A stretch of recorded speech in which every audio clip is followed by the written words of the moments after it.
Hey, good morning. This is Graham Norris.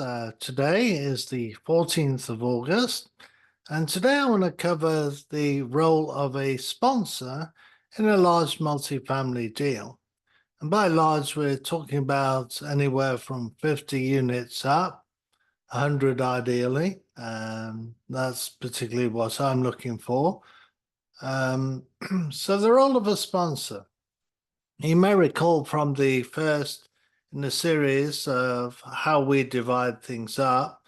If you imagine a pie and we take a slice of pie that's 30% slice, and that is what we call the GP side of the structure, which is the general partners. And you may recall there's four roles: there's the sponsor, the acquisitions manager, the capital raisers, and the asset manager. And on the 70% are the LPs, that's the limited partners, and they bring their money to the table. Their role is exclusively passive, and we covered that in the first of this series. So today we're going to concentrate on the role of a sponsor.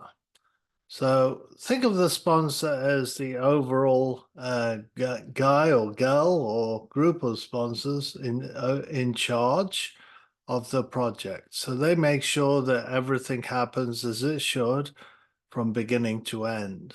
So they're kind of managing or overseeing the acquisition process, the capital raise, the closing, and then post-closing, stabilizing any work that needs doing to the property.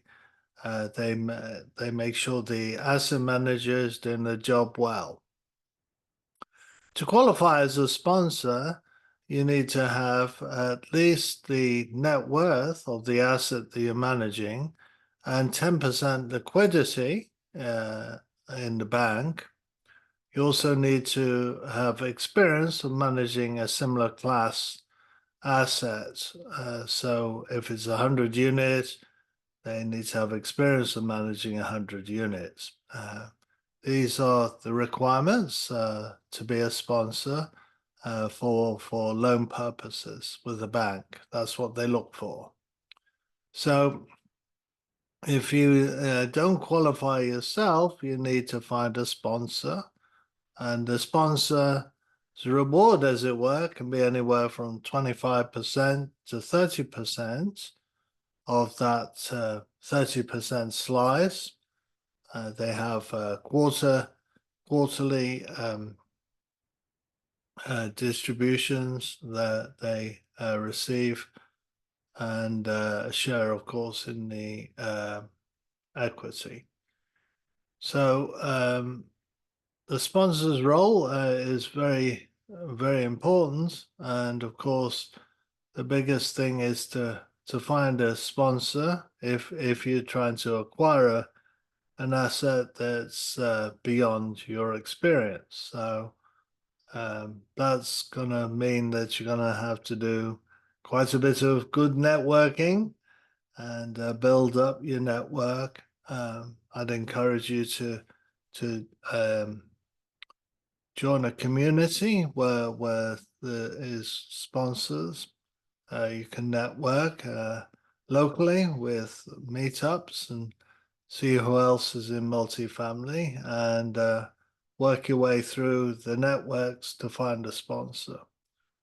A good idea as well is when you're looking for a large multifamily complex is talk to brokers.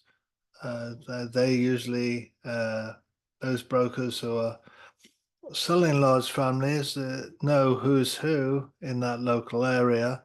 So if you can ask them, they'll be able to help you. So those are a few ideas. So if you have any questions on that, then feel free to contact me. Book a call with me, actually, if you'd like to, on Calendly.com graham.com, Graham Norris. Love to connect with you and see how we can help you in this journey. So thank you very much. You have a wonderful day.